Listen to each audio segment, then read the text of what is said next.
Trailblazing sounds really impressive because everyone hypes it up. But I want you to picture someone walking ahead like a hero and everyone's cheering them on behind. But the real thing looks totally different. Trailblazing is messy work. Imagine walking through a thick forest with a machete and you're chopping down branches, pushing through vines, and every time you cut something down, another branch snaps back and slaps you in the face. Yep, that's trailblazing. You're the first one to go through something, so the path is not yet clear. And the part that a lot of people don't really talk about is the fact that some people say that they're trailblazers, but they really aren't. Because a real trailblazer clears the path so that the next person does not have to struggle the same way that they had to struggle. They'll say stuff like, here's what I learned the hard way, or let me show you what works, or let me show you how to avoid the mistakes that I made. But a person who is insecure does the total opposite. An insecure person gives you half answers, just a little bit of information here, a sample there, or enough to keep you from failing completely, but not enough to help you completely grow. And why is it that they do this? It is because they think that if you know too much, you might become their competition. So instead of building a road, they start protecting their position. The funny thing is, when someone refuses to help you and you figure it out anyways, something powerful happens.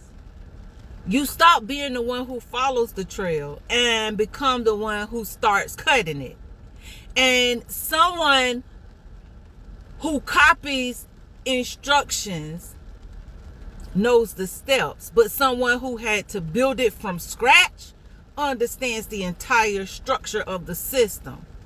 And that knowledge is powerful because then at that point, nobody can take it away from you. Another lesson in all of this is watch behavior and not words. Because people can say all of the right things.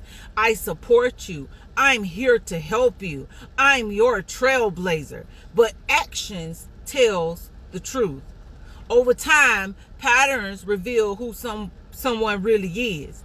And the beautiful twist in all of this is sometimes the very people who refuse to help you accidentally trained you to become the kind of leader that they weren't. Because when you finally succeed, you remember all of the bruises, all of the scratches, and you make a conscious decision. I will not make the next person struggle the way that I did. That is the real definition of trailblazing. It's not the title. It is not the speech. It is not the applause. It is the path that an individual leaves behind so that the next person does not have to walk that mucky path, so that someone else can walk easier. That's leadership. And history has a funny pattern about it. The people who struggle the most often become the one who builds the widest road for others to travel. My gosh. So don't go out there saying that you're a trailblazer if you're going to refuse to help somebody make it easier for them to follow behind you. Because if they're cutting down just as many trees as you are, you're not a trailblazer, sweetheart. You're not a trailblazer. You're just a person with a machete cutting down a few limbs. I hope and pray that this bless someone today. It's rainy. It's gloomy. But God is all in it. Be blessed.